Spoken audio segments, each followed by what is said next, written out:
Gregory died in here.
Now then, what are you doing under there? Come on. Leave your dolly behind. There's someone downstairs wants to see you. Me? Your name, little girl? Jane Eyre, sir. Well, Jane Eyre. Are you a good child? Perhaps the less said on the subject, the better, Mr. Brocklehurst. Do you know where naughty little girls go after their death? To hell, sir. And what is hell? A pit full of fire, sir. And would you like to fall into a pit full of fire and burn for all eternity? No, sir. So, what must you do to avoid it? I must keep in very good health, sir, and not die. Oh, you see her impudence, Mr. Brocklehurst. What did I tell you? She needs proper discipline. Say you will admit her to Lowood School, Mr. Brocklehurst. Mrs. Reed. And tell the teachers to be very strict with her. Tell them she is deceitful. I am not deceitful. When have I been deceitful? You are! Listen to how she speaks to me. If I were deceitful, I should say you were the dearest, kindest aunt, and that I loved you. Bessie! Child, how dare you speak to your benefactress in that way? Take her away. I am glad you are no relation of mine. I will never, never call you aunt again. And if anyone ever asks me how you treated me, I will tell them that you locked me in a room and were cruel and horrible to me.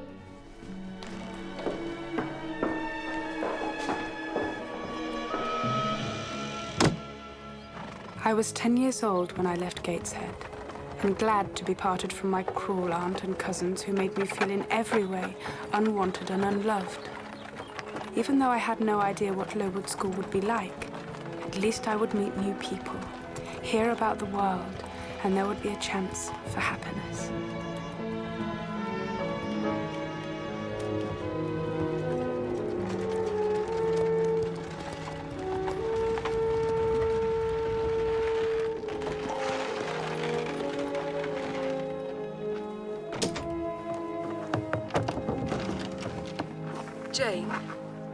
Jane Eyre, Yes?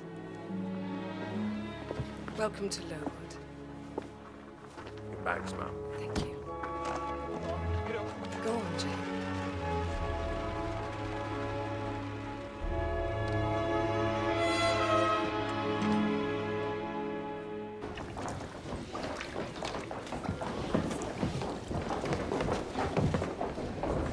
Time to get up and miss breakfast. Your uniform's on the end of your bed. Breakfast?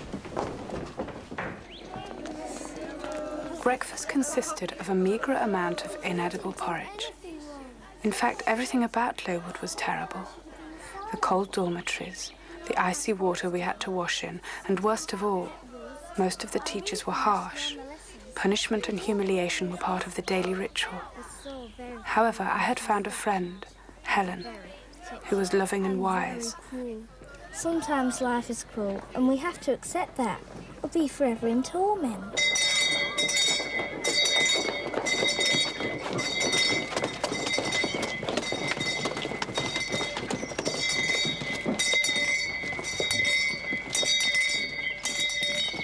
vais. Tu vas. Now, girls, where are the Americas? And where are the West Indies, Burns? Sit back down. All rise for Mr. Brocklehurst. Girls, we're very privileged today because Mr. Brocklehurst has brought his wife. Careless girl. Slates cost money, girl. Come here and bring your stool. It was just an accident, Mr. Brocklehurst.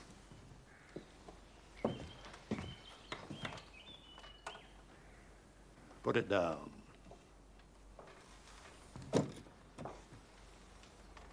Now stand on that stool. Now, girl!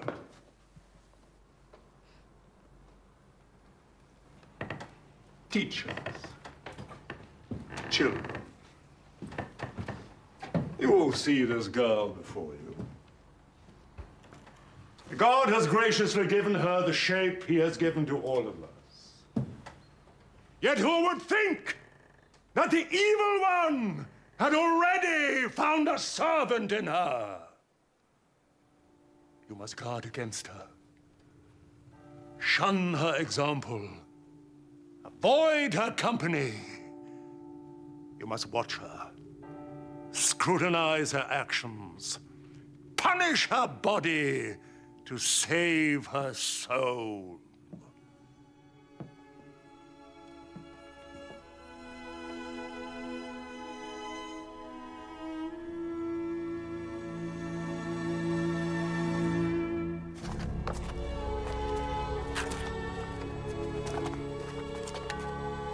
Spring came, and with it the typhus.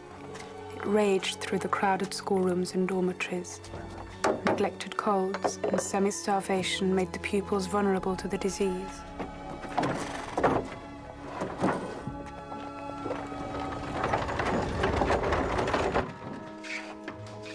And those of us who were left waited and prayed that we and our loved ones would be spared. He's out there again.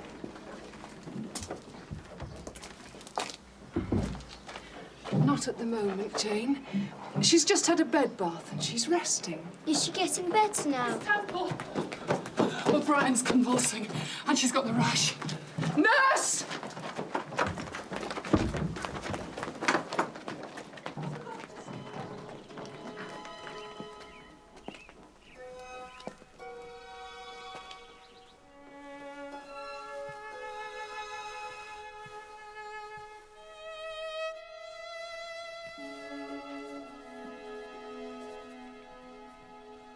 Is that you, Jane? Yes. I've been every day to ask if I can see you. I've been waiting outside the door. I wanted so much to see you. Miss Temple said you were very poorly. But I'm in no pain. I haven't slept for worrying that I'd never see you again. Oh, Jane. Helen? Don't be frightened. I'm not frightened. You're cold. Cover yourself in my quilt. We'll rest together.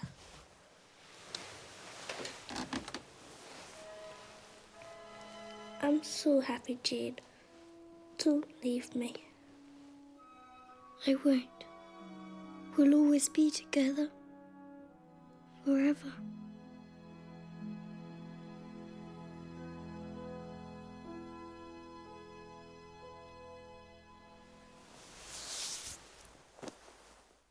Where are you taking me?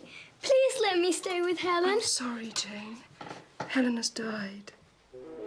No! No! No! I missed Helen so much. No one could take her place. Is that your friend, Miss Eyre?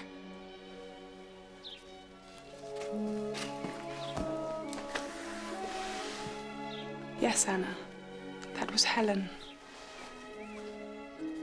I remained at Lowood for a further 8 years, 6 as a pupil and 2 as a teacher. Who will bring my cloak and bonnet? But I was desperate for change.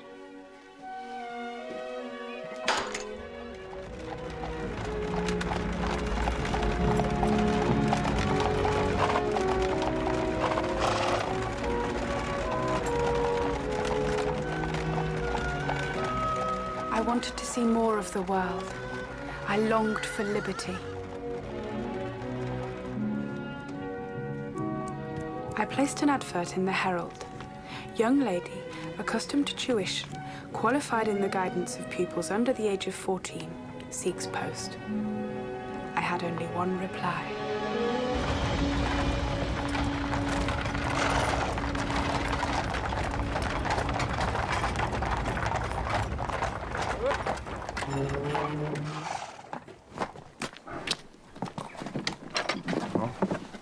Thank you. Mrs. Fairfax? Yes, my dear. Welcome to Thornfield.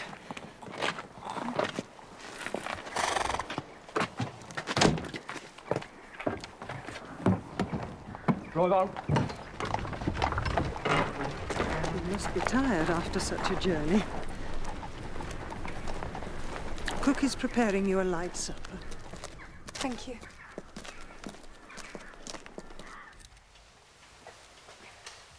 Do you think I could meet the young Miss Fairfax this evening?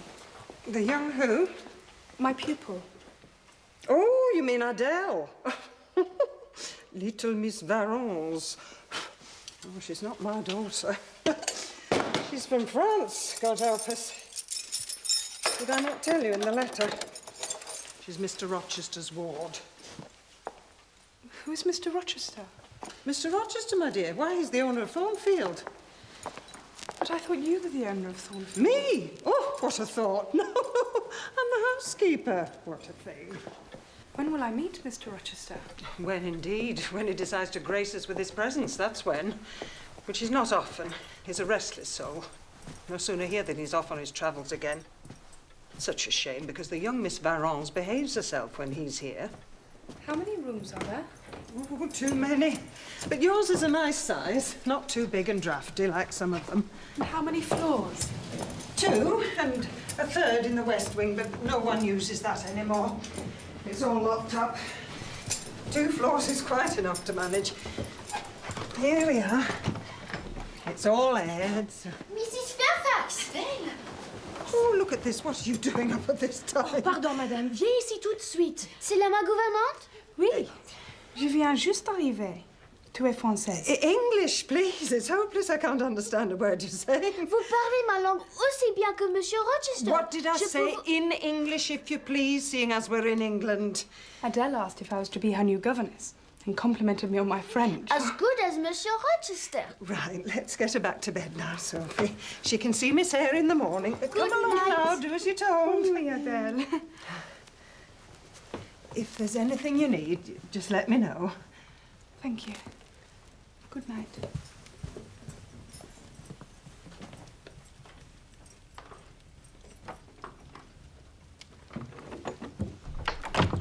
I was relieved to find Mrs. Fairfax so friendly, and little Adele clearly full of life and affection.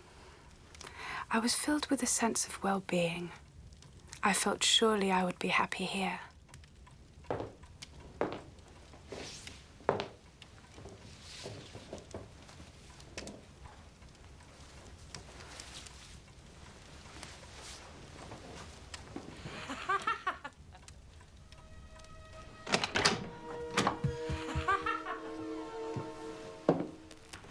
Mrs. Fairfax?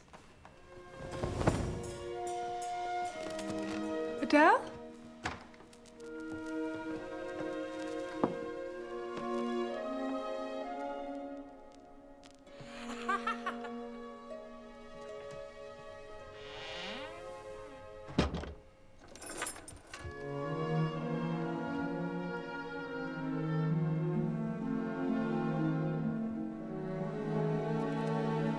The door's locked.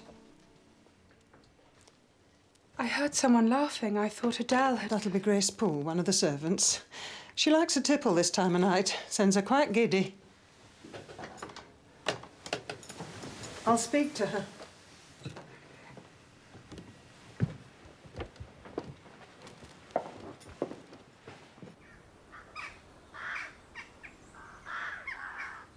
But Grace Poole was not one to be hushed. I heard her strange laughter again over the months that followed, but I was yet to meet her, for she chose not to dine with the other servants.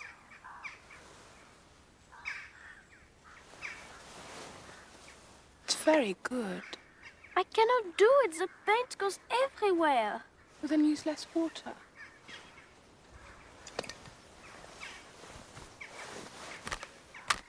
Oh!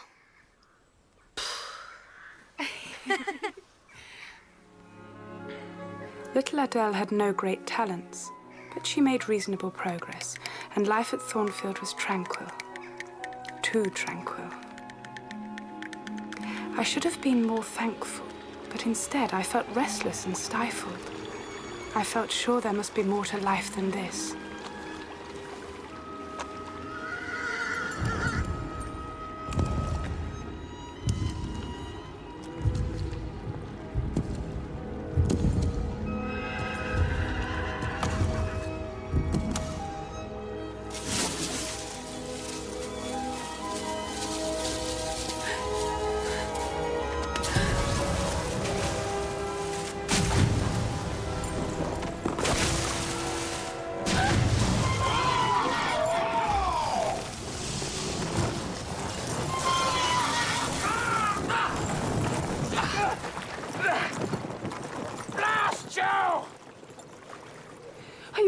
Sir. But do I look as though I'm all right? What were you doing, looming out of that mist like a witch? You're a mad woman. Do you want me to go and get some help? Blast! No! Come here, I want you to help me out. I'm not sure that's the correct thing to do. Your leg might be broken, sir. I can fetch someone from where I live at Thornfield. It's just at the bottom of the lane. No need for that. It's just a sprain. Come here. Come on, for heaven's sake, woman. Give me your arm.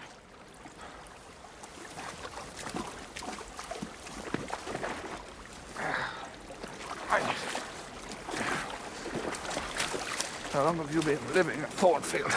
Since I took up post as governess.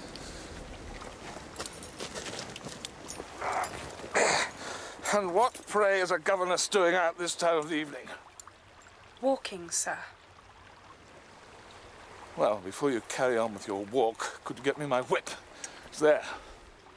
Certainly.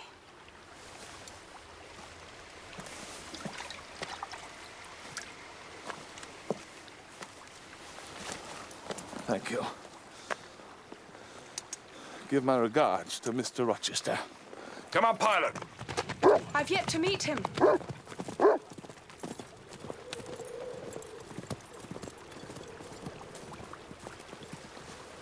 pilot.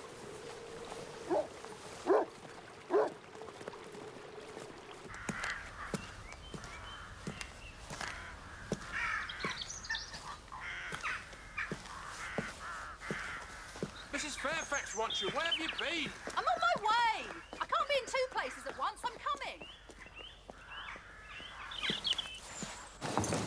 Oh, about time too. Cold water, I said cold. Tell Leia to wear the bed. But she's laying the fire. Oh, the fire can wait till John gets back with the surgeon. The bed needs airing now, and he wants to see Adele. But she sleeps. Well, wake her. Oh, hound, get out of here. Go on. Go on. Down. Get out of here. Go on. Get downstairs. This pandemonium enough to rack the nerves. Look, fetch Miss Adele and tell the cook to find a knucklebone for the hound. Oh, yes, Miss Eyre, the master wants to see you at once. What master? Mr. Rochester. He's had an accident. His horse fell, his ankle sprained. But he said he wants to see you as soon as you come in. So take your coat off. Change your frock, dear. He's asking for you. He's in the drawing room. Tell Leia to use the coals from my room. Yes, Mrs. Fairfax.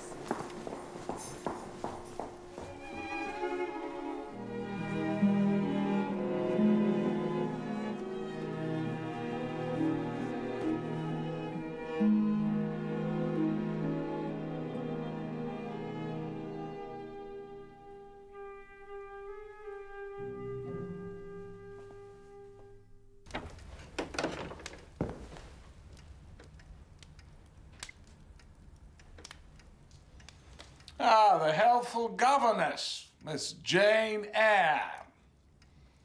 Come in. Don't hover by the doorway. I won't bite you. Though you might deceive me. Only by omission. I was angry with you for bewitching my horse.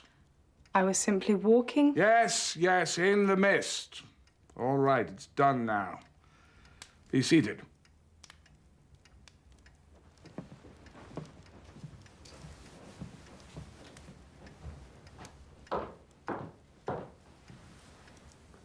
I said sit down.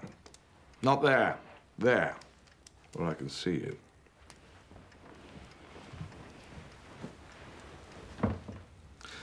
So, where do you come from, Miss Eyre? Lowood School in Yorkshire. I advertised and Mrs. Fairfax wrote to me. Did she indeed? Well, I hope you're suitable. No doubt you're full of Brocklehurst's religious claptrap. Believe the man to be no less than a saint. I do not. Indeed, I dislike Mr. Brocklehurst. Oh, careful, that sounds like blasphemy. He is a harsh and pompous man. But I have studied the Bible since and have found my own faith in the Lord. And what faith do you place in arithmetic and geography? I have taught classes of 12-year-olds, Mr. Rochester. And for your information, I have also studied history, music, art, and French. Very impressive. I did not tell you to impress. It is a fact, that is all. Oh, a fact. I see. So, can you play? A little. Yes, that's what all the schoolgirls are taught to say. Well, go on then. Play a little for me now. Show me.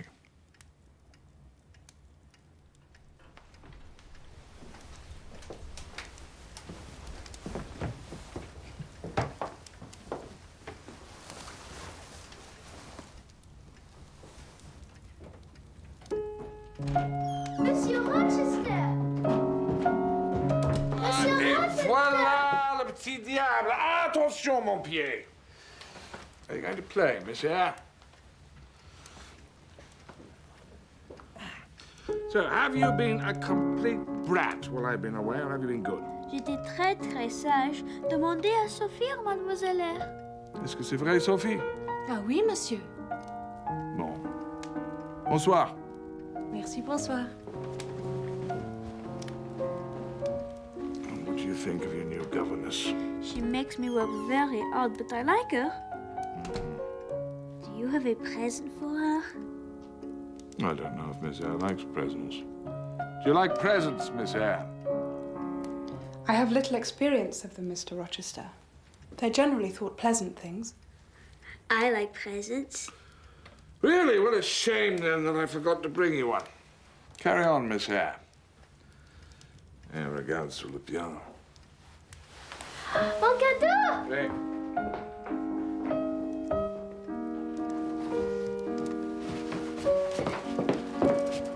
I think that's enough piano playing for one evening. Clearly you do play only a little. I'm sorry if my playing offends. Et voilà. Oh! Oh, it's so beautiful! Oh, I love it! Thank you! All right, all right. Where are you going, Miss Eyre? To my room, sir. I see. So tiresome, you used to leave me already. Never mind, go on, go to your room.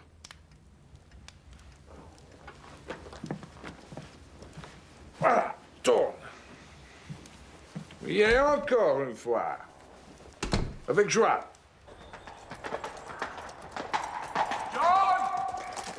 I saw little of Mr. Rochester in the days that followed. He was either engaged in business or dining with friends.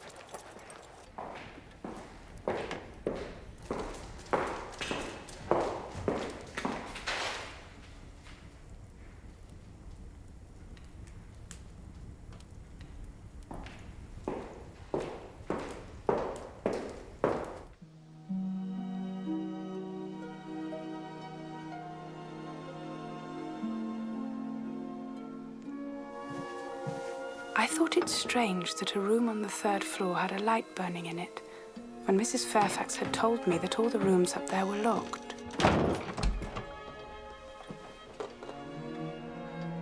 I've told her if she can't do the job, I'll find someone else who can.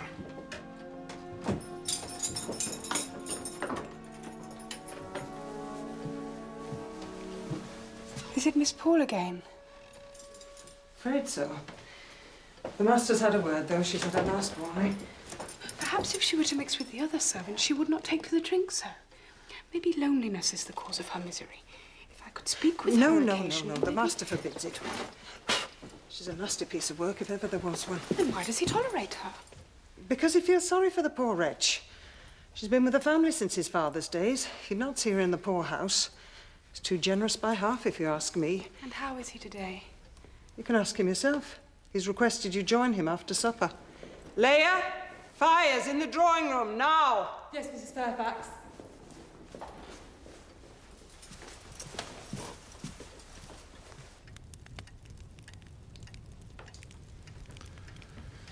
You examine me. You find me handsome, Miss Eyre? No, sir. A direct answer for a direct question. I didn't mean to say... Try to modify your answer. It was an honest reply. Sit down.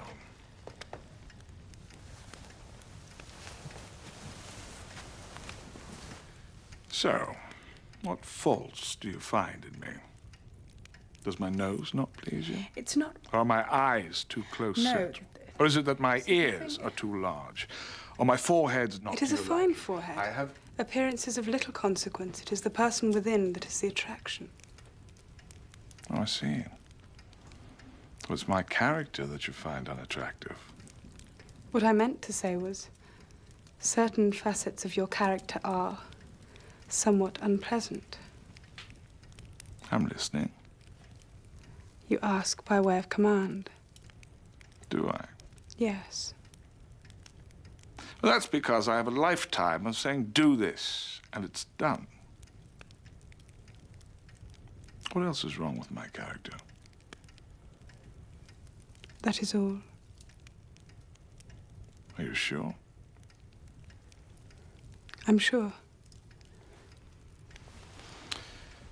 And do you expect me to change my manner because of one little governess? Well? I expect nothing, sir. You asked a question and I merely answered it. But you do understand that I have the right to be masterful of my own house. And after all, I've traveled the world. I'm much older and wiser than you are. Do as you please, sir.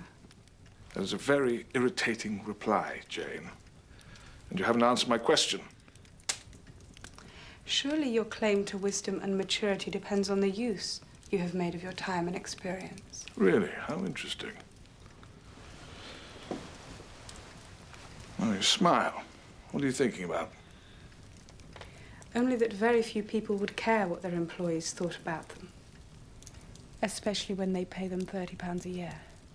Oh, yes, I forgot about the salary. Well, then, I have a perfect right to command you. With respect?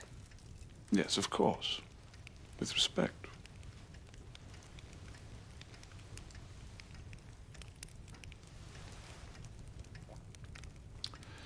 You are a rare breed, Miss Eyre. Thank you, Mr. Rochester. I will take that as a compliment.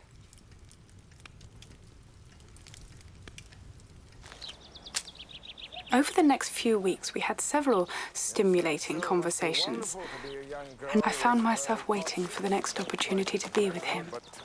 Is it Adele's mother who makes you unhappy? Adele's mother was a French opera dancer. She was extremely beautiful and vivacious. And I was so flattered when she professed to love me, ugly mortal that I am, that I showered gifts on her, almost ruining myself into the bargain. But when she told me she was with child, I was thrilled. And at that moment, I had no doubts that the child was mine. So you were married to her? She was your wife? No. but she was my grand passion. I was besotted with her. I longed to be in her company, smell her perfume.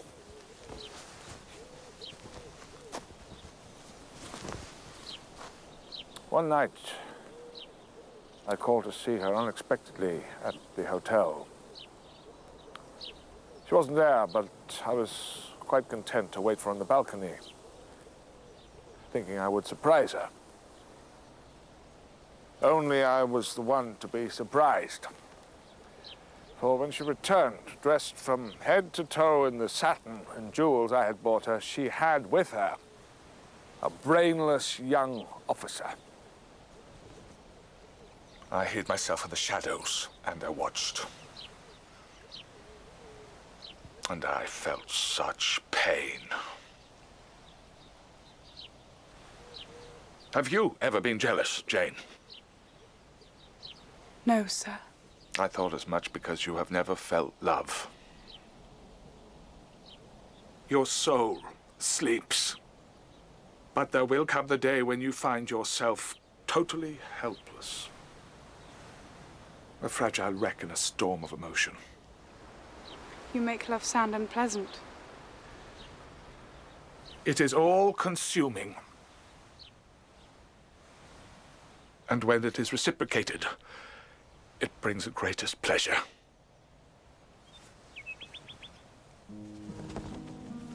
And I do believe we all have a right to get some pleasure from this life, don't you?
Mr. Rochester! Mr. Rochester, wake up! Mr. Rochester! Wake up! Mr. Rochester, wake up!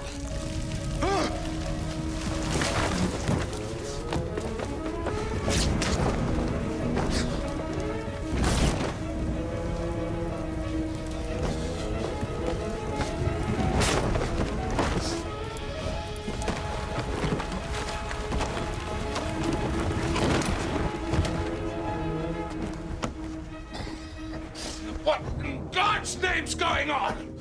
Somebody had tried to set fire to you. What, so you thought you'd drown me as well, did you? I'll call Mrs. Fairfax. You'll do no such thing. What can she do? I found this on the floor outside your room. I heard her scratching at my door. I thought Pilot must have broken free from his leash. You're trembling, Jane. Come and sit down. No, I mustn't. What?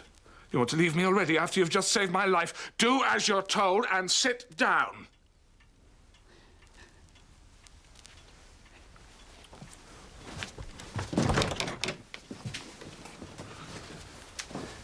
Here.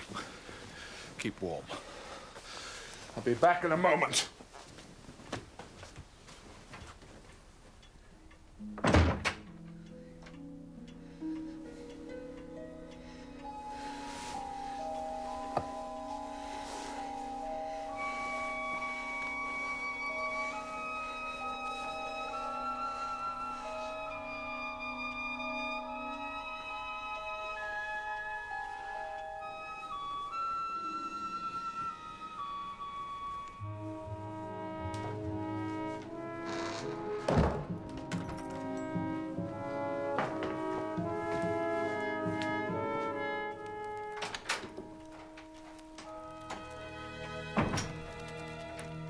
Why do you keep her here?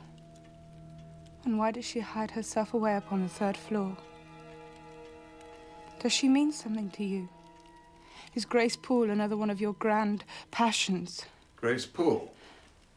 She drinks and laughs loudly. She disturbs me. I have asked Mrs. Fairfax about her, and she told me that she has been with you for a long time. Grace Poole is one of the servants, Jane. Yes, well, she might have killed you.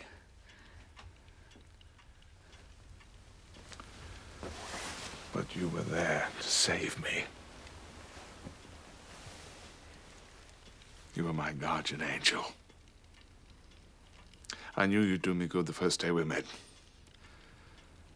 I could see it in your eyes. The expression, the smile was so lovely. And now I'm in your debt. There is no debt. Good night, sir. Where are you going? Back to my chamber. What, without taking leave? Look at me, Jane. Are we suddenly strangers again? Are we? Take my hand. I can't. Am I so repulsive to you? No. Even strangers shake hands.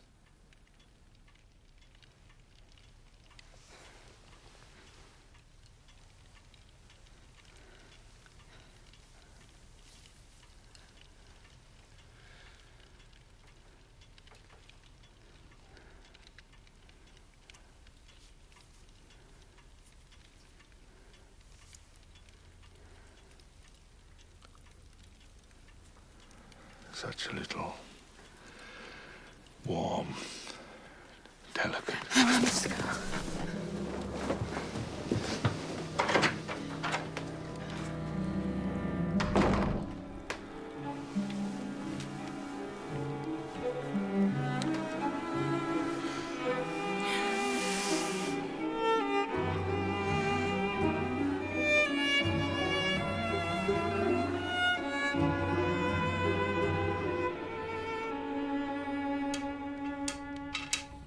I did not sleep that night.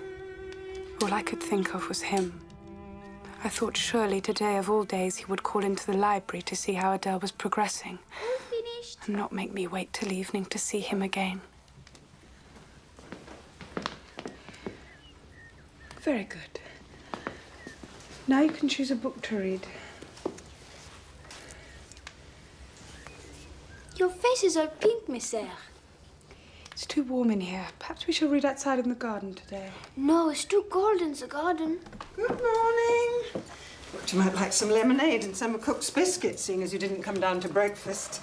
I wasn't hungry, and I thought you'd all be busy with Mr. Rochester's room this morning. Oh, bless me, that was all done and dusted by 6:30. Did Mr. Rochester tell you how Grace Poole set light to his bed? Well, she told me there was a little incident with the candle. Here you are, dear. Thank you. It was Grace Poole. She did it deliberately. Ask Mr. Rochester, he'll tell you. Yes, well, I would if he was here, but he left at the crack of dawn. Left? Where to? Well, for the Ingrams, and he didn't have any breakfast either, gallivanting off without a morsel inside him. It isn't right. Who are the Ingrams? How far do they live, and when will he be back? Oh, all these questions left me dizzy. Expect to be gone for some time. And a fashionable lot, society folk.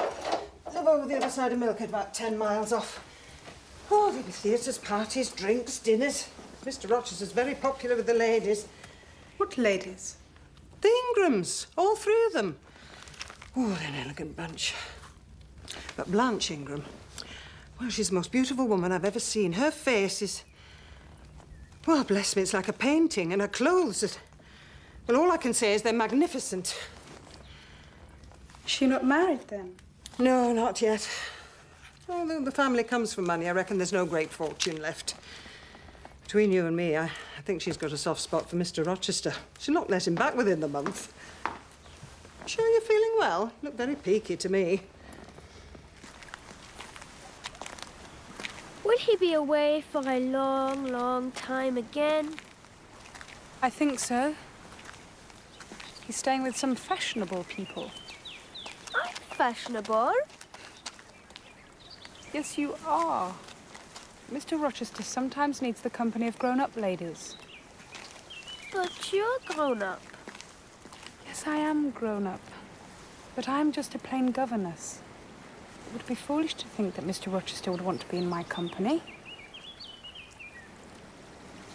It would be ridiculous. I miss him so. Come here, little one. We have to absorb ourselves in our studies.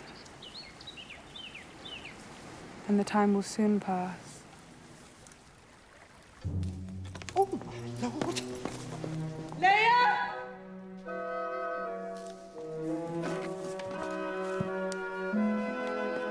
Cook, will you read this? Sophie? Leia? Oh, we've got 3 days to get this place looking spick and span. Get your coat on. Now, go down to the Georgine. We're going to need at least 3 extra kitchen hands. I don't care if you have to drag them back. Don't come back without them. Yes, Mrs. Fairfax. Now, we're going to need all the carpets beaten. Yes, ma'am. Every stick of furniture polished. All these floors scrubbed, swept. Going to need the mattresses turned, the silver dipped, the brasses rubbed. Yes, ma'am. The master's coming home. And he's bringing with him Lord and Lady Ingram and her 2 daughters, Sir George and Lady Lynn, Colonel Dent, of course, Mrs. Ashton. The ladies will bring their maids and the gentlemen their valets. What are we going to feed them? Pies and pudding. Where are we going to put them? I can sleep in Adele's room. Yes, we'll have to double up. Oh, what are you standing there looking stupid for? Come on, we've got work to do. Oh, my Lord.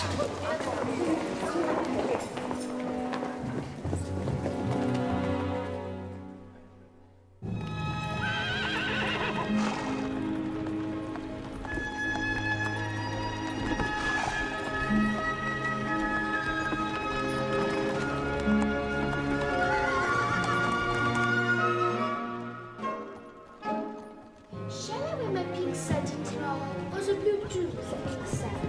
Ou je peux voir le bleu? We're here! Oh, my Lord! Leia! Take the point, take the point.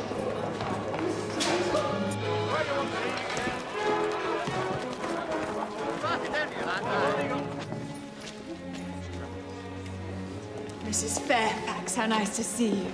Mr. Rochester is showing John where the horses should be stabled. Oh. That journey is so tiring. Some refreshment would be nice. Oh, certainly, be great pleasure. Leia. Well, Mamma, here we are.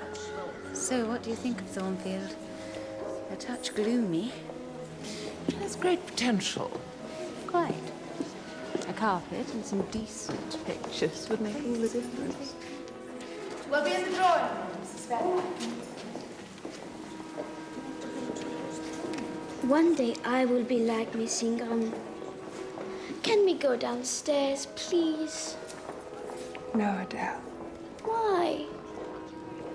When Mr. Rochester wants to see you, he'll ask for you. I was composed, prepared. I was sure that when Mr. Rochester walked through the door, I would feel detached. I would look at him and think how stupid I had been to let my heart become involved with someone above my station.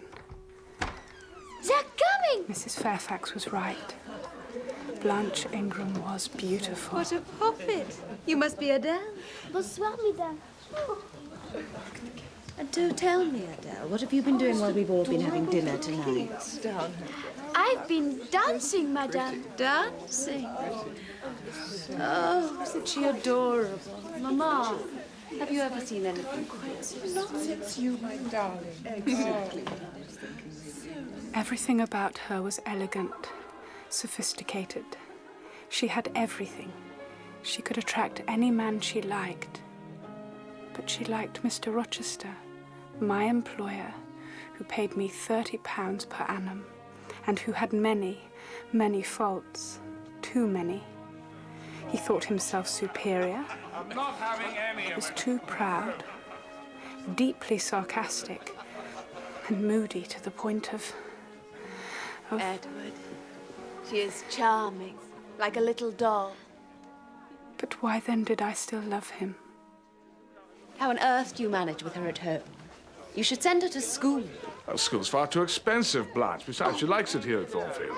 Don't tell me you have a governess for her. Matter of fact, I do. Oh, Mama, close your ears. What do you think, dear?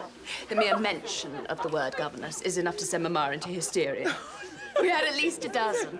Most of them were either horrid or just plain stupid. Mary, tell Edward how we teased Madame Joubert. She was so funny. She used to fly into such a rage. It was very amusing. Jane? Why have you left the room? Come back into the drawing room. Come on. To be insulted? Well, you're not pleased to see me, at least. Yes. Adele was so upset when you left without any warning, it's been difficult for her to concentrate. But I'm sure things will improve now that you're home. You look rather pale. Have you been ill? No, sir. A little depressed, perhaps? I guess we'll be wondering where you are. Good night, sir. Where are you going? To my room, sir. Jane? Jane! Well, tonight I excuse you. But from now on, I shall expect you in the drawing room every evening. Is that clear? Every evening, Jane.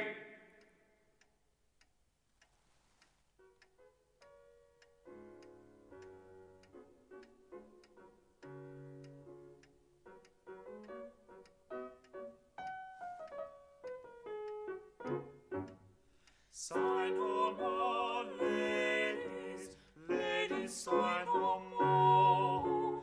Men were deceivers ever, men were deceivers ever. One foot in sea. I wanted to run from the room, from Thornfield, from everything that reminded me of him.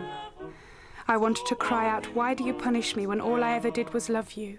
Then sigh not so, but let them go, and be you blithe and bonny, and be you blithe and bonny, converting all your sons of war, converting all your sons of war to hen nonny nonny, hen nonny nonny, hen nonny nonny, hen nonny nonny.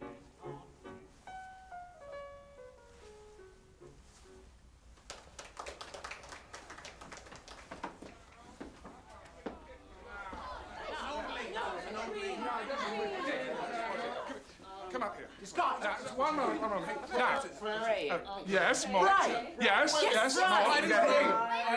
Morton. Waiting. Yes, come on. The happy couple. Yeah! 3 months, and there will be a wedding. You mark my words.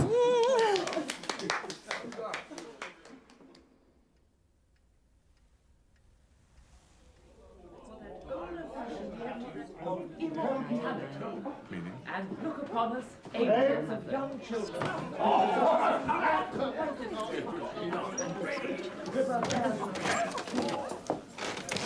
Mr. Rochester? There's a Mr. Mason here, all the way from Jamaica.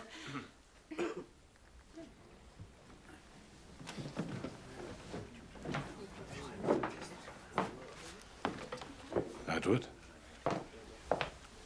Richard, please excuse me.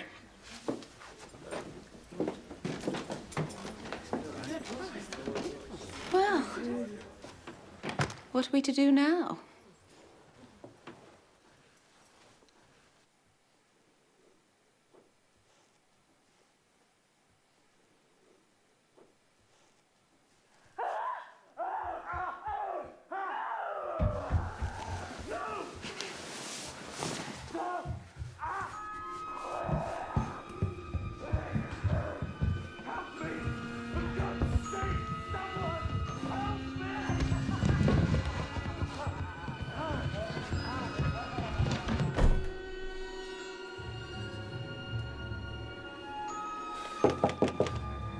Jane, are you awake?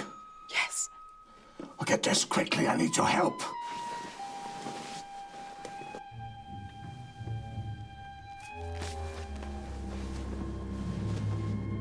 Jane, hurry up. Come with me.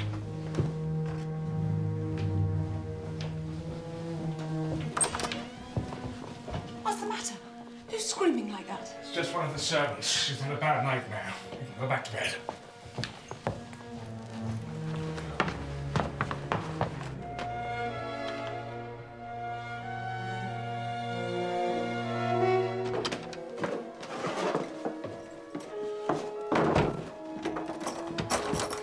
You faint at the sight of blood. No, sir. Good. Give me your hand.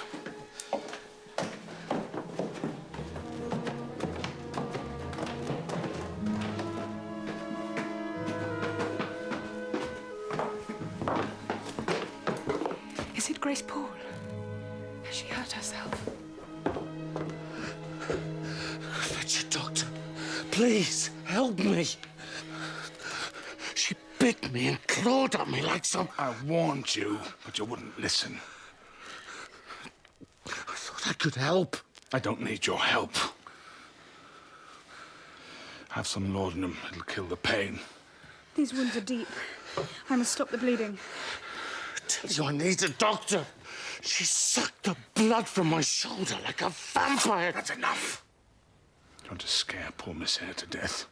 We have no more talk on the subject. Now, drink.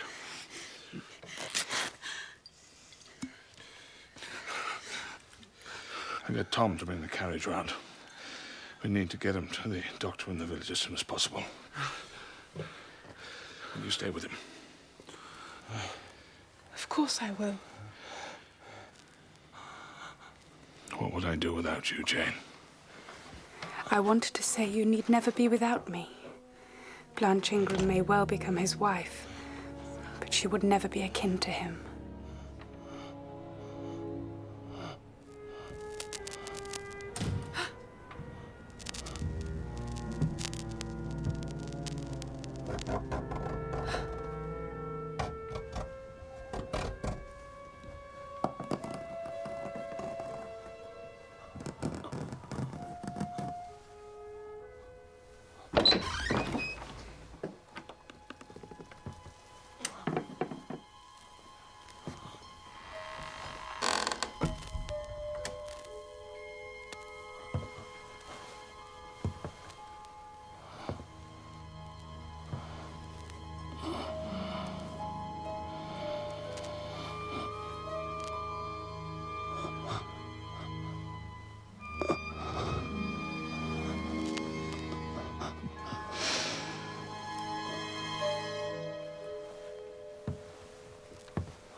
What is it, Jane? What's the matter? I saw her. She came into the room. I saw Grace Poole, I swear. I felt sure she was going to kill him. I'm sorry, I shouldn't have left you alone. But you were perfectly safe, believe me. How can I be safe when she is left in this house? Nobody is safe while she is here. You must send her away. I will do something, I promise you. But put it out of your mind. I have to get him down to the carriage. Now, come on, Richard. Come on.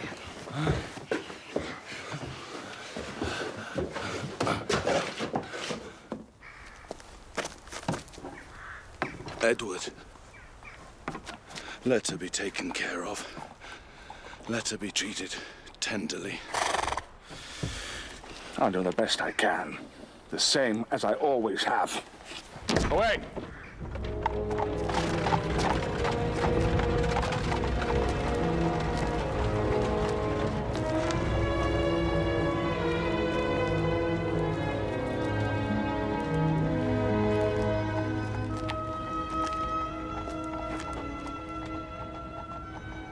Is he talking of Grace Poole?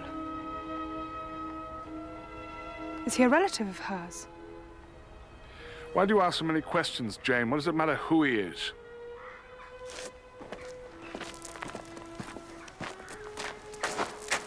Have you watched the sunrise over Millcote Hill?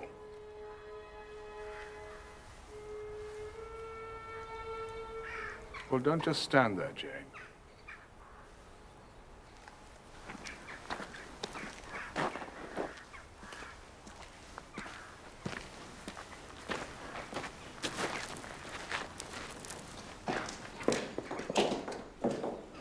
Thank you for helping me.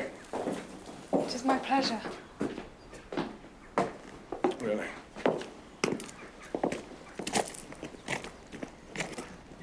And what if I was to ask you to do something that you thought was wrong?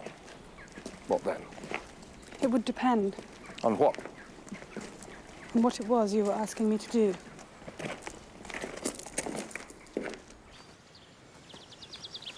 Say you're a young man abroad in a strange land and you happen to make a mistake.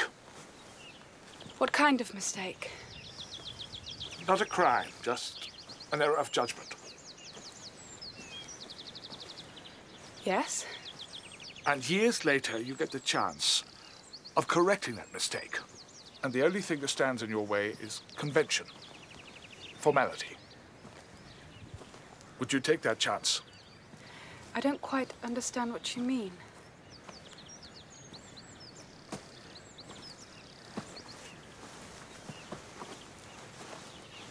What I mean is, would you throw convention to the wind to achieve happiness? Tell me what you think. Only that I loved his face, his eyes, his mouth, his voice. He made me love him without even realizing it. Tell me. It depends what you mean by convention, by formality. If I had made a mistake, it would be my duty to bear the punishment. Duty? What the blazes is duty, for heaven's sake? I would look to a higher plane for forgiveness. Of course, should have known. Brocklehurst teaching, no doubt. Whom do you mean, Jane? God? Tell me, when has God done anything for me? I wait for him, I wait forever. I've already wasted enough of my life. At long last, I know what I think. I know what is right. Then why ask me? Because I needed to know. And now I have an answer.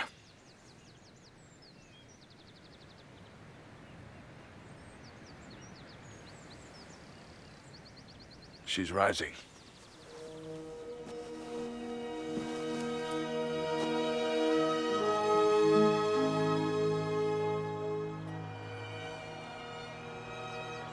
I'm sorry I dragged you all the way out here, but I've missed our talks. So have I. Well, let's not argue then. Let's shake hands and be friends.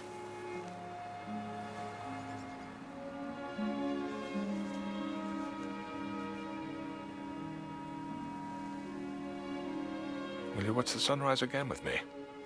You only have to ask. On the morning of my wedding? Are you to be married, sir? Oh, yes. I think it's about time, don't you? If you have met someone you wish to share your life with. I have. Miss Ingram is very beautiful. And clever, too.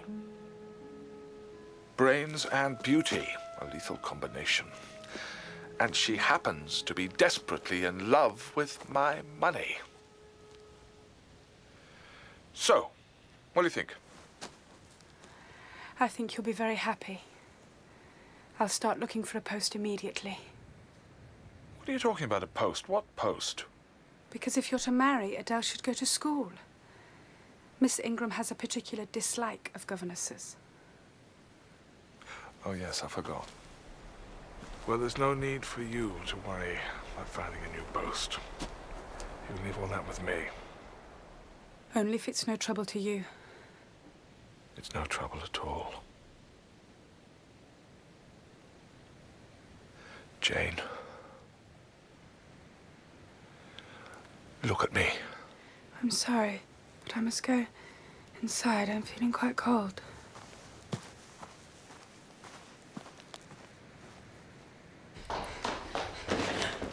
Oh, not so fast, Miss Eyre. I've been looking all over for you. You've got a visitor waiting. Me? She's in the library.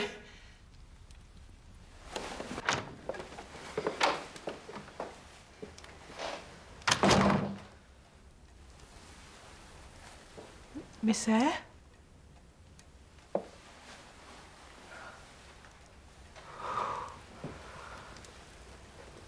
You've grown up into such a lady. Who'd ever have thought it?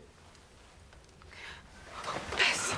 It is so lovely to see you. How is everybody?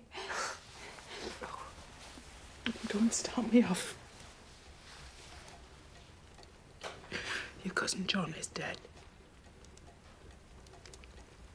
And your aunt is taken badly.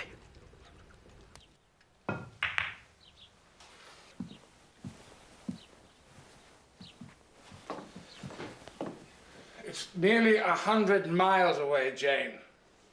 I'm sorry, but that is where my aunt lives, and she's been asking for me. Very well, you may go. But I want you back in a week. Not a day longer, do you hear? 7 days, and if you're not back then, I'll come and fetch you.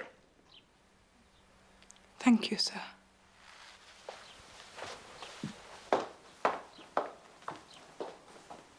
Edward?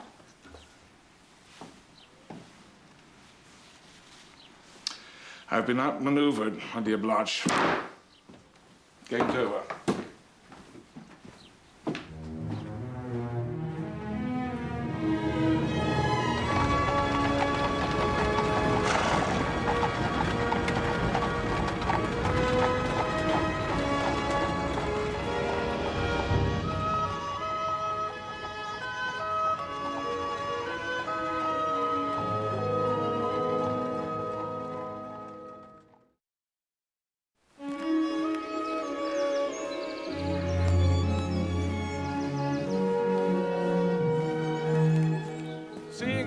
Governess, I thought you might explain the concept of the 28-day week to me.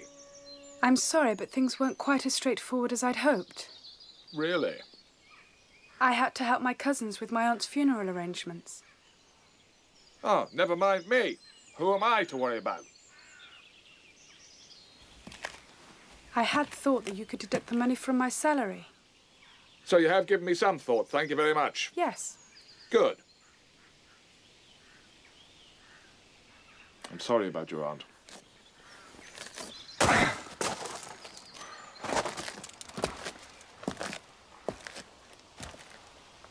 Not one single letter did you send me. Mrs. Fairfax had a letter. Adele and Sophie had a letter. No doubt even Pilot had a letter. But, oh, no, not me. That was too much to ask. The whole of Thornfield was chattering with news of your return. But I, the master of the house, had to learn from Mrs. Fairfax that you were due home today. I've already been up at the village twice to see if the coach had arrived.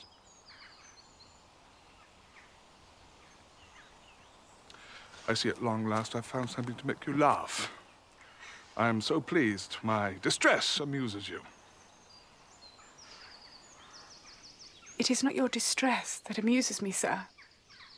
It is the thought of writing to Pilot. I can assure you I did not send Pilot a letter. I'm sorry I did not write to you, but I thought you would be preoccupied with other things.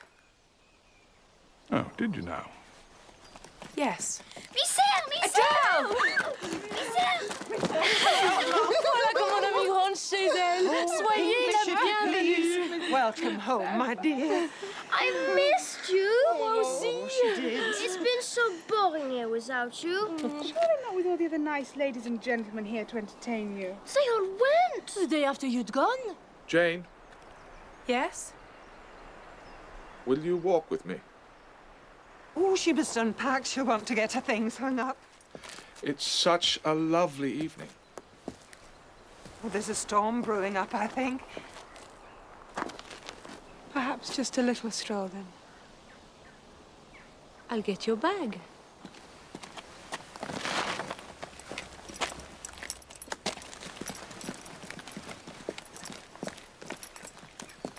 It's a beautiful place in autumn. It is a beautiful place all year round. Well, I hope you like Ireland as much. Ireland? Yes. Remember I promised to find you a position? Well, I have. It's with a Mrs. Dionysus of Gaul of Bitternut Lodge, Connie Farthington, Ireland. And you start next week. Next week? But Ireland is so far away. Oh, you love it, Jane. And they say the people are very friendly there. Yes, but I won't be able to see. Who? Adele? Mrs. Fairfax? Is that all? Isn't there anyone else you miss? And you, sir? It's a shame, because we have been good friends, haven't we? I mean, sometimes I feel like I've known you all my life. I know this may sound silly, but when we're together like this, I feel like, well, I'm sort of attached to you. It's as though I've got a bit of string somewhere under my left ribs, right here. And it's knotted to a similar piece of string situated about there. Do you think that piece of string will stretch 200 miles across the sea, Jane? Or do you think we'll end up bleeding inwardly for each other? No, that's ridiculous. You'll probably forget me as soon as you set foot in Ireland. I will never forget you as long as I live. Do you think because I am poor and plain I have no soul, no heart? Well, you are wrong. My time here at Thornfield has been the happiest of my entire life. It will break my heart to leave. I've talked and laughed and learned so much by just being here. I've loved every moment of it, from teaching Adele to the wonderful conversations we've had together. I am your equal, and you have treated me as such. You have shown true respect for me, and I have felt for the first time in my entire life like I've belonged. And to think that I will soon be torn from all this, that I will never speak with you or see your face again, is unbearable to me. Then why go? Because your bride will not want me here. I have no bride. Not yet. But you will have. Yes. You're right, I will. Come here. Let go of me. I can't stay here and watch you marry her. You're absolutely right. A woman you don't love. That's correct. A woman who is not worthy of you. It will be less hurtful to go to Ireland, so please let go of me. What if I don't want to? What if I want you right here by my side forever? I'm afraid your bride stands between us, sir. My bride is here.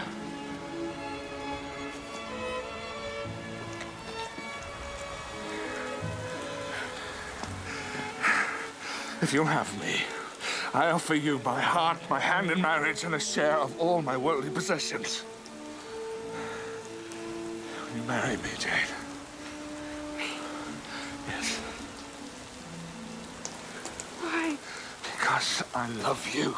I've always loved you since the first time we met, that's why. But how can that be? Oh, that don't torture me. Answer me, Jane. Will you be my wife? Will you make me the happiest man on this earth?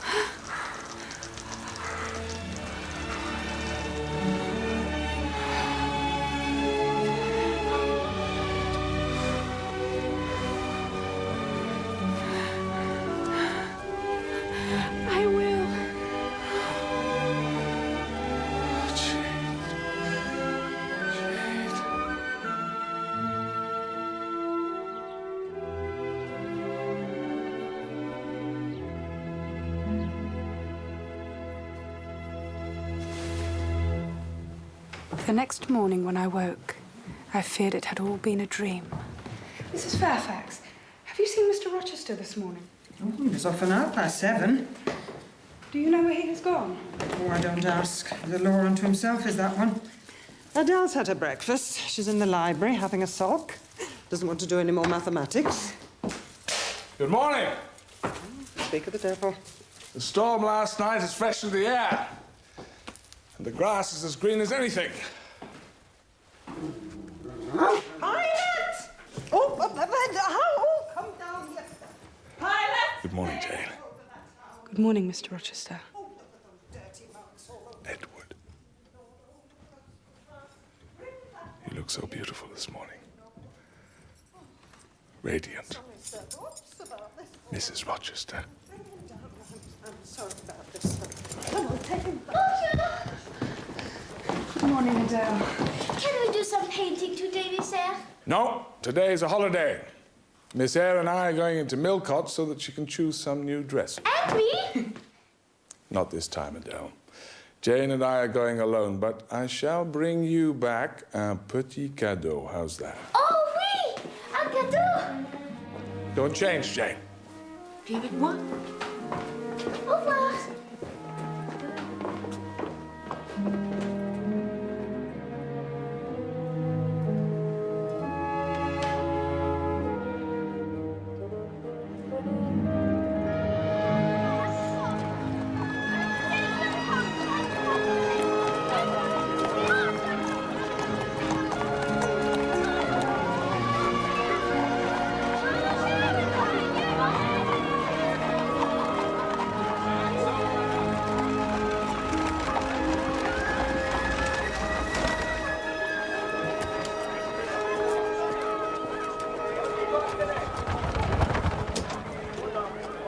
Edward, dearest, how nice to see you. Good day, Blanche. And the governess. Soon to be Mrs. Rochester. How quaint. Well, congratulations. No doubt you've a whole trousseau to buy. I'm afraid we're a bit limited here in Millcote. It's all a bit dull. But I'm sure you'll find something. At least suitable for honeymoon in Italy and France. Lovely. You know Archibald, of course. Lord Granby. Arrivederci.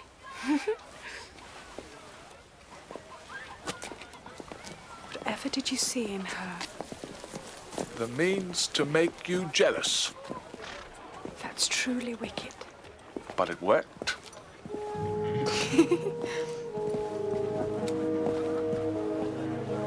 And what for a veil? Just something simple. French lace with pearls. A plain net. This one will do. The finest French lace with pearls. I'll get married in this if you continue. All right, we'll take both of them and the silks. You don't understand. I want to show the world what a beauty you are. I am not a beauty. I am Jane Eyre. And I have everything I want right here. Wrap them. As time passed and my wedding day drew near, the house was full of excitement. Everyone seemed genuinely delighted for me, except Mrs. Fairfax. I thought perhaps she didn't approve of a young governess marrying her employer, but I wasn't going to let that spoil my newfound happiness. For the day after tomorrow, I would be his wife.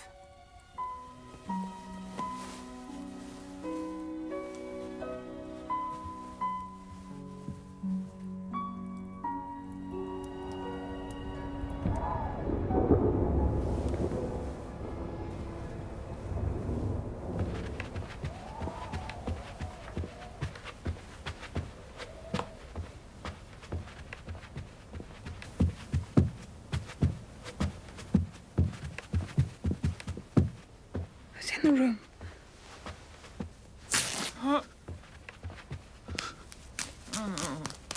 No. No. Must have been a dream, Jane. Now, What do you think of this colour? Does it suit me? It's very nice. Edward, the veil is ripped in two. I can bring it down. You can see for yourself. I've told you, you have to keep your door locked at night. Let's be careful with the likes of Grace Poole around. Now, I have bought you a present. Edward, you said you were going to let Grace Poole go. Well, I've made inquiries. And if I throw her out, the only place left for her is the asylum. And she has served this family very well, Jane. How can I do that?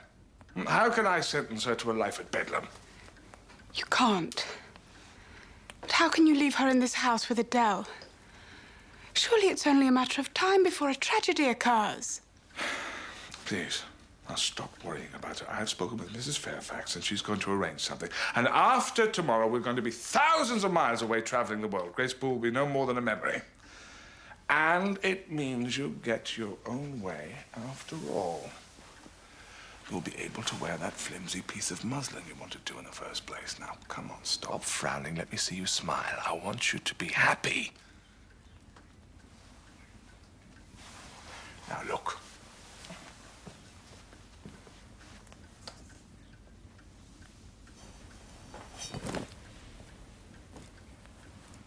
I don't need gifts, Edward. Your love is all I need. But you know you have all of that. And I like to give you presents. Besides, I've a right to. You're going to be my wife. And the next present I shall give you shall be your wedding ring. Now, watch.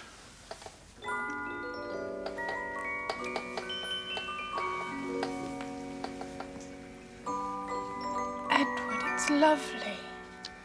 I knew you'd like it. I'm so happy. You have made me so happy.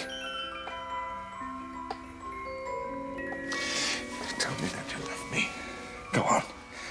I want to hear you say it. I love you with all my heart.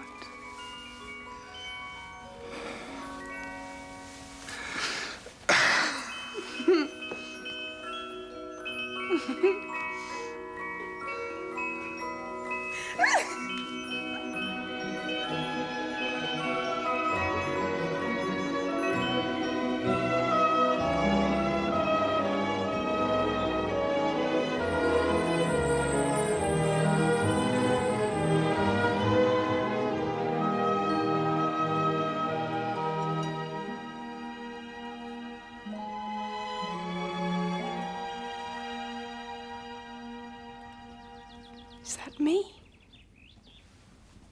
You look beautiful. Thank you. Do you approve, Mrs. Fairfax?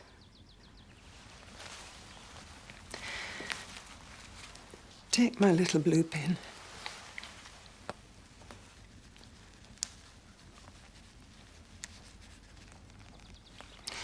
For luck. Thank you. I will make him happy.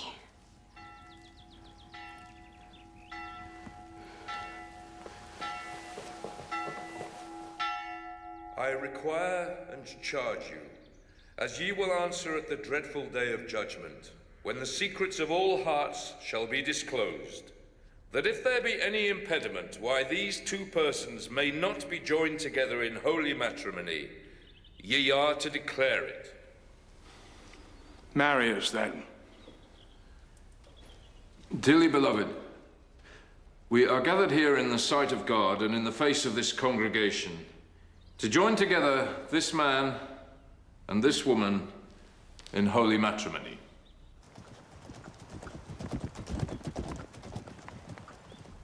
I require and charge you both, as ye will answer at the dreadful day of judgment, when the secrets of all hearts shall be disclosed, that if either of you know any impediment why ye may not be lawfully joined together in matrimony, ye do now confess it.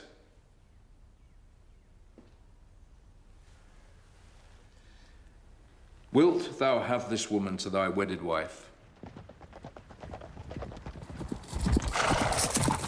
And forsaking all other, keep thee only unto her, so long as ye both shall live? I will.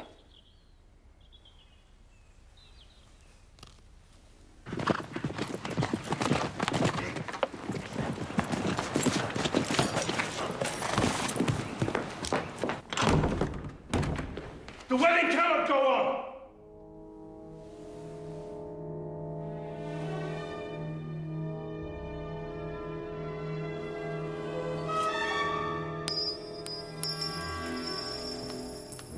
There is an impediment.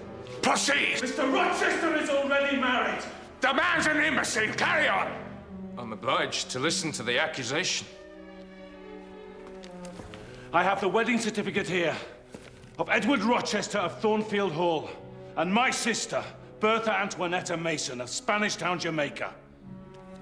And is she still living? Yes! I saw her with my own eyes not 3 months ago. No! I'm sorry, but it's not right. Edward. I tell you, he has a wife. Wife. You dare to call her that? Wife! Follow me and introduce her to my wife!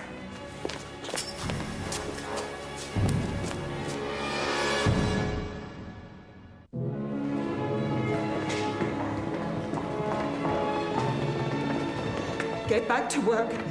Take the child to her room.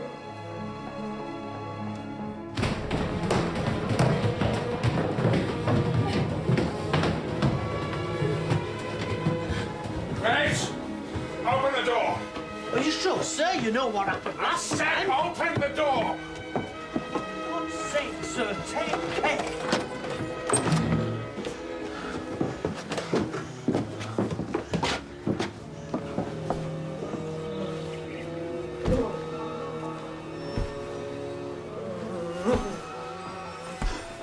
Bertha. It's Edward. Who? And they will not harm you. These people will not harm you. They have not come to take you away.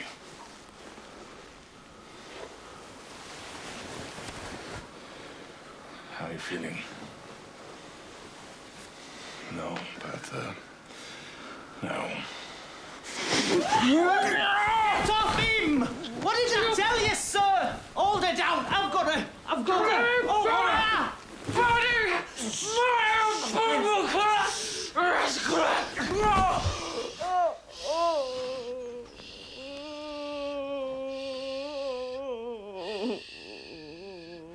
That is who Mr. Mason calls my wife. You married her, Edward.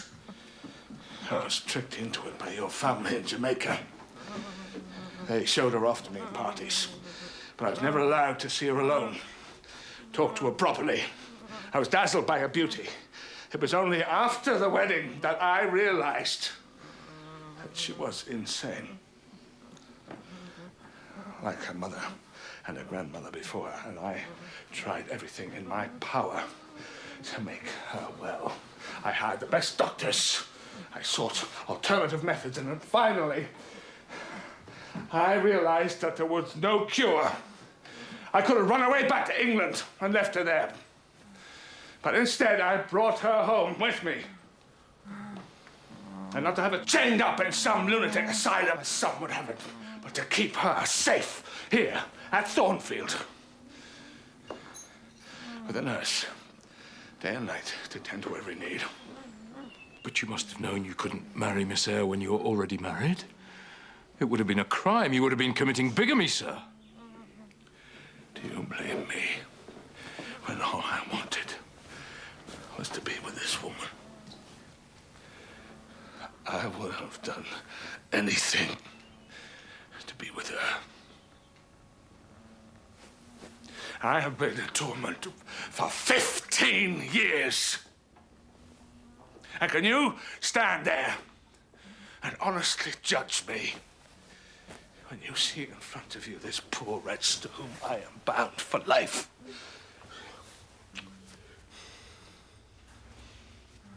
Can you? I'll pray for you, Mr. Rochester. You can keep your prayers.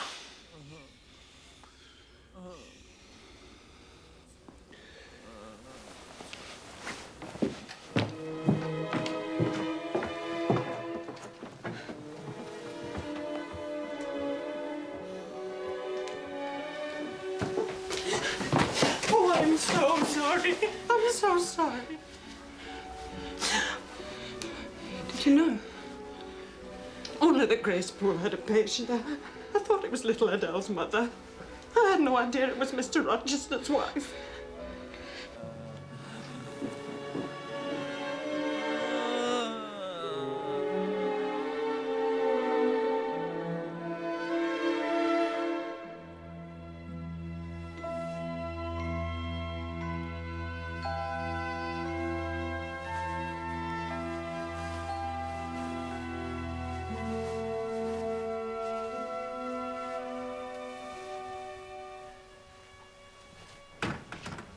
At last, I've been waiting for you. Oh, we're leaving, I see. Didn't I just know you'd desert me? Really, Jane, you are so predictable. Couldn't you be just a little more original? I'm talking to you. Where are you going? Away, sir. Where? Please let go of my arm. Not until you tell me where you're going. I do not know where I am going. Oh, anywhere, so long as it's far away from me, is that it? And why? I'll tell you why. Because you were only interested in becoming Mrs. Rochester, that's why. Please give me my bag. Oh, you were never in love with me, Jane. You were in love with the idea of being mistress of Thornfield. Admit it. You're no better than Blanche Ingram, running away like a spoiled child the minute you can't have your way. I thought you were mature, but you're just a child who has no idea what real love is. I would have done anything for you. Anything. I was prepared to commit bigamy because I knew that being married was important to you. And they could have thrown me in prison, I wouldn't have cared. But I just wanted to make you happy. Please let go of my arms. Look me in the eyes and tell me you don't love me and you can walk free. Say it. No. Better still.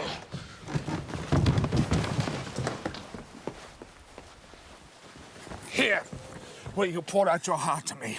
Look me in the face and tell me all that was a lie. It's not me who's told the lies. I have no secret husband. I have always been honest with you. I've always wanted to be honest with you, Jane, but how could I tell you when I knew it would drive all happiness away from me? Look at me, Jane. Tell me you don't love me, and you can go. I can't tell you that, because I do love you. I wanted to be your wife because I love you, not for any other reason. And I love you more than I've ever loved anyone Please in my whole don't say life. that. Why not, if it's the truth? You must never say it to me again, and I must never say it to you. It is wrong. But how can it be wrong when the two of us love each other as we do? It is wrong for us not to be together. I am a plain, living person, Mr. Rochester. Oh, Mr. Rochester, I wanted someone who I could love honestly and decently, and someone who could love me back properly. Well, it doesn't matter who it is. I had that with you, but I was wrong. You led me to believe you were one person, but you were really another. I am the same as I always was. The same heart, the same mind. You are a married man. But I'm still me! And when we danced together, happy and carefree in the drawing room, all the time you knew your wife was locked up there. How could you? What would you have me do, Jane? Devote the rest of my life to her? I could never trust you again. So you're going to punish me instead? Condemn me to live wretched and die accursed? Do you think this is easy for me? Do you think I am happy to see you suffering when every nerve in my body is telling me to comfort you? If I could find a way in my soul of reconciling this situation, I would in a moment. But I cannot throw away any respect I have for myself because my heart is tempted. You have a wife. You belong to another. I belong to you. And you belong to me. We are one soul, Jane. Help me, please don't say that. Please help me to be strong. If you only knew how much I love you. Now kiss me. I need you, Jane. You want me.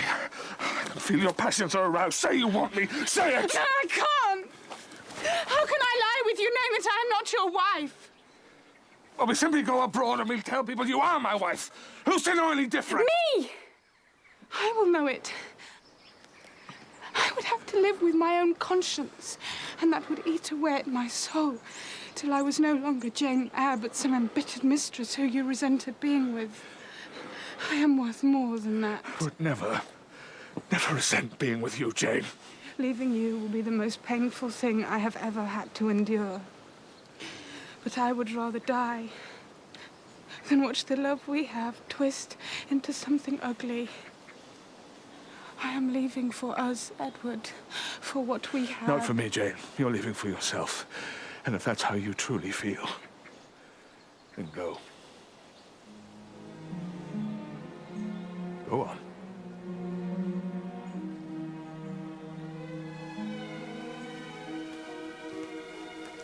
That's it. Walk away. You think what we have is nothing?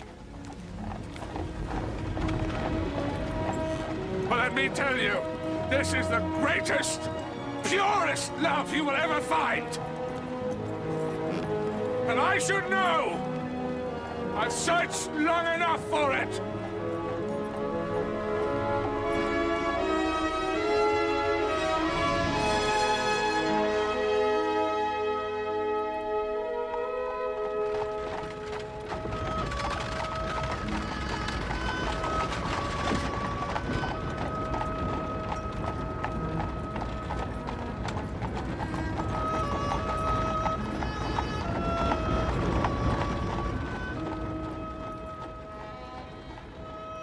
I had left Thornfield with little money or means to survive. I asked the coachman to take me as far as the 20 shillings I had would allow. I travelled for 2 days with not a care whether I should live or die. But the further I went, the closer I felt his presence.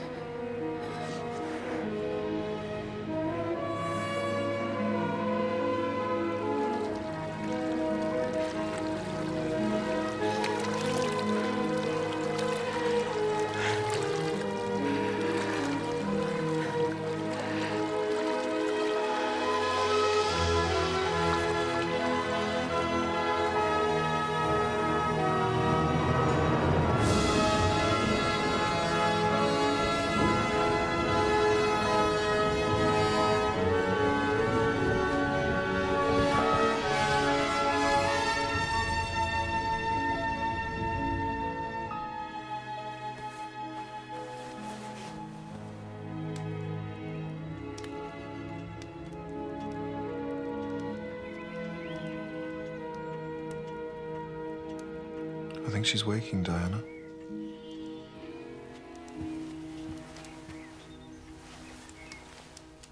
Looks as though her fever has broken. The Lord has looked after her. He has plans for her yet. Poor little soul. I wonder what happened to her. No doubt she's endured great suffering.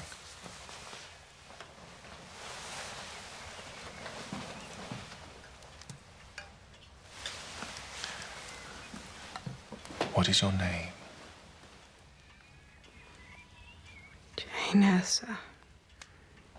Can you send for anyone you know? There is no one. Well, Jane. My name is St. John. This is my sister, Diana. Hope you're feeling better. You gave me quite a scare when I saw you lying on the ground. My first 2 months with St. John and Diana were simple and uncomplicated.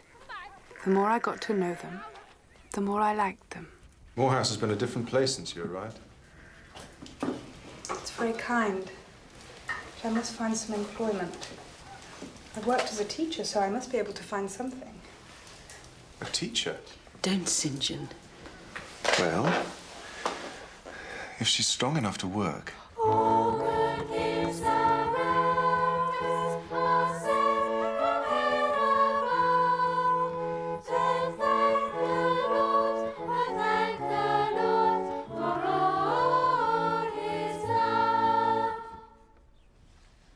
Home time.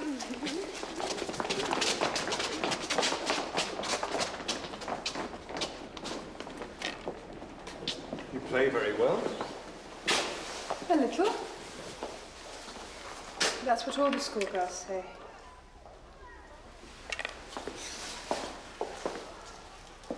What's the matter?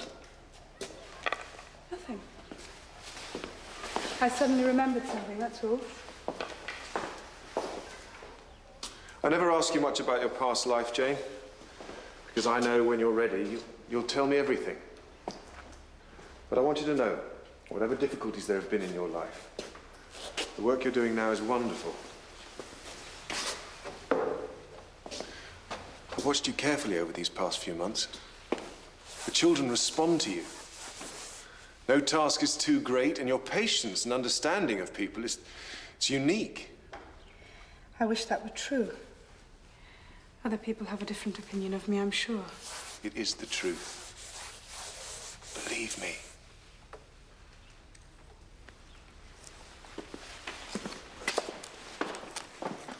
Dear Mrs. Fairfax, it has been some time now since I wrote to you last asking for news of Adele and Mr. Rochester, and still I have had no reply.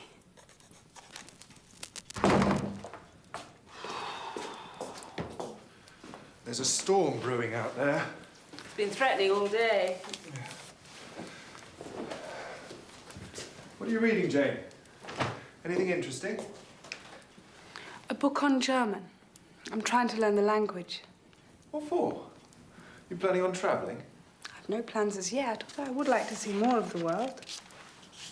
I'll give you a book on Hindustani. You could learn that instead. India's a fascinating country. Tell him no. Stick to the German. I'm studying the language myself. We could learn together.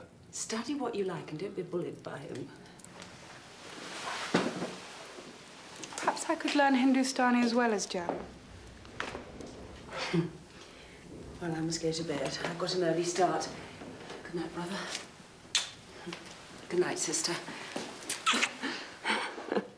Good night, Diana. Stick to the German. I know Diana thinks I'm a bit of a bully sometimes.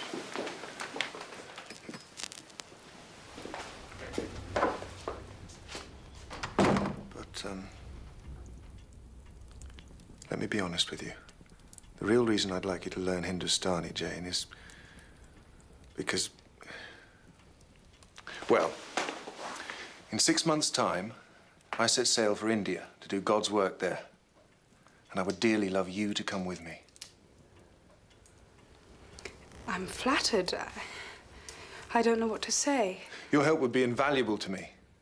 I've been meaning to ask you for some time, but I knew you were busy at the school and I didn't want to distract you from what you were doing. I'm not sure I'm capable of that kind of work. You are, Jane. Trust me. I know you could do it. Yes, the work will be strenuous, but when have you been afraid of that? You have endurance, Jane. You will make a perfect missionary's wife. Wife? You hardly know me. I know all I need to. You were sent to me, don't you understand? This is what we are to do in life. We will work together, side by side. I respect and admire. It was true. Fate had taken me to St. John, and hadn't he cared for me, given me the opportunities to prove myself? He was a good man. He would make a considerate husband. What more could I want? I knew St. John could never love me, but hadn't love only brought me pain? I love you more than I've ever loved anybody in my whole life. If I left England, perhaps I would leave the memories of Edward Rochester behind. Maybe this was the way to put him out of my mind forever. You know in your heart it's right. I'm confused. My heart won't speak to me. Then I will speak for it. You will marry me and come to India where we will do God's work together.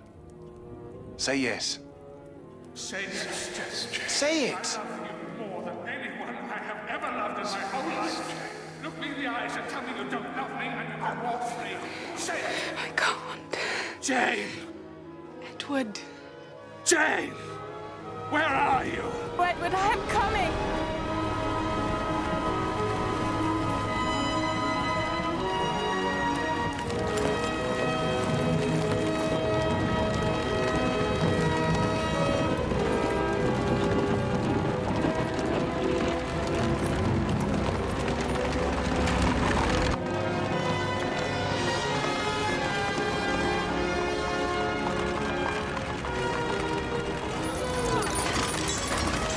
Still a few miles to go yet, miss.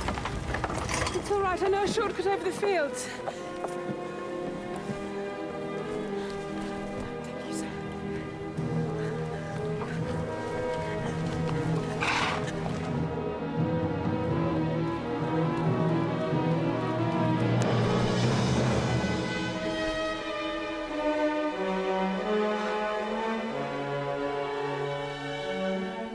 Am I too late?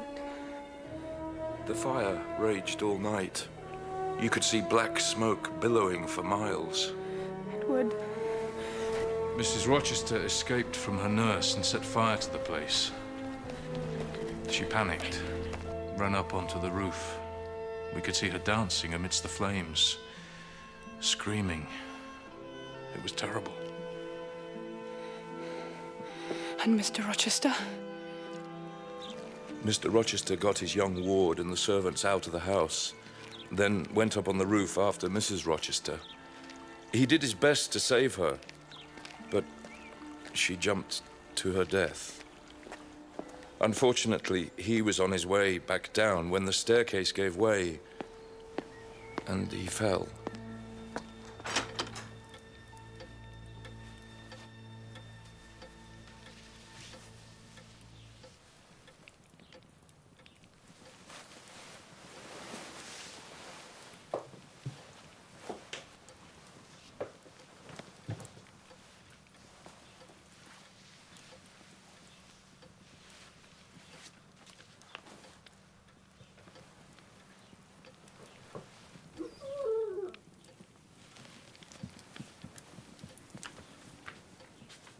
Is that you, Mrs. Fairfax? Did you get some water for me?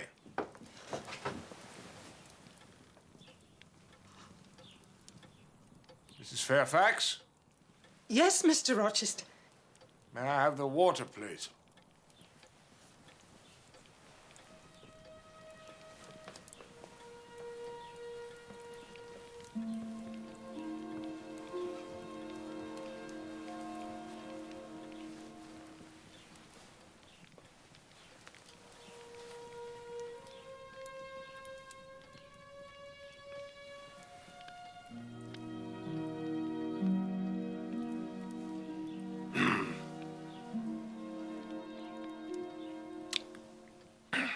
Thank you. It is my pleasure. Jane, is that you? Dear God, I'm going mad. You are not mad, sir. If I'm dreaming, never let me wake. These are Jane's lips, her cheek, her little fingers. And her voice. You are not dreaming. I am truly here. My own sweet Jane. I have come back. I will be your companion, your nurse, your eye. I don't want a companion. Neither do I want a nurse. I might have known. So you have come back to take pity on a poor blind man. Is that it? Who told you? No one told me. I have thought about you every day since I left. I have fought my emotions and I cannot fight them any longer. I've travelled for 2 days without stopping, and when I saw Thornfield, I feared that... A ruin. Like myself. You are no lifeless ruin, sir. You are wounded, but still full of life and vigour.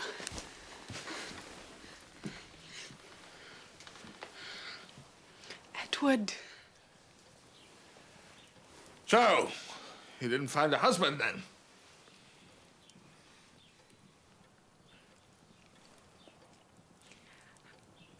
I met someone who wanted to marry me. No doubt he's young and handsome. Yes. And he's a good and honourable man. So why are you here then? Why aren't you with him? I came to see you. Well, take a good look. Think how lucky you are. It was a narrow escape. You could have been married to this hideous, blind wreck. I can think of nothing better.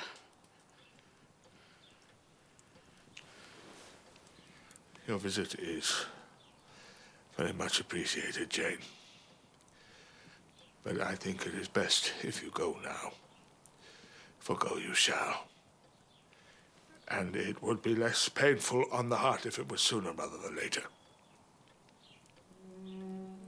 I will not go. You can say what you want. I will never leave your side again.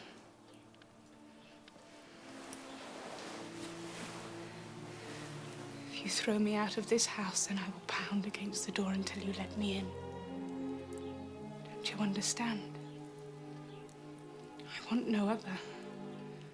I love you.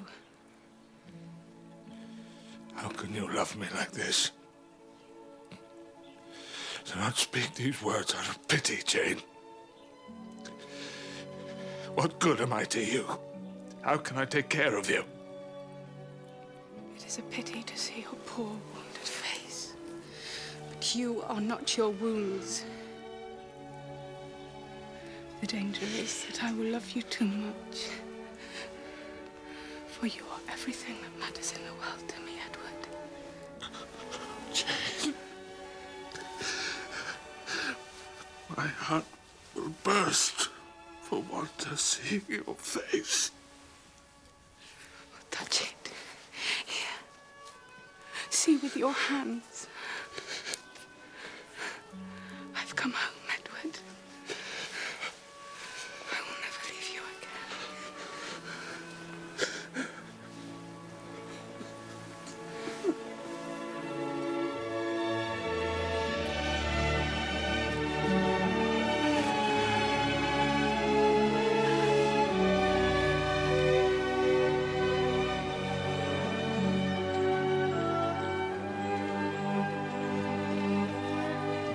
I have been married to Edward 10 years now, and I love him as much today as the day I returned to Thornfield and saw him wounded and helpless.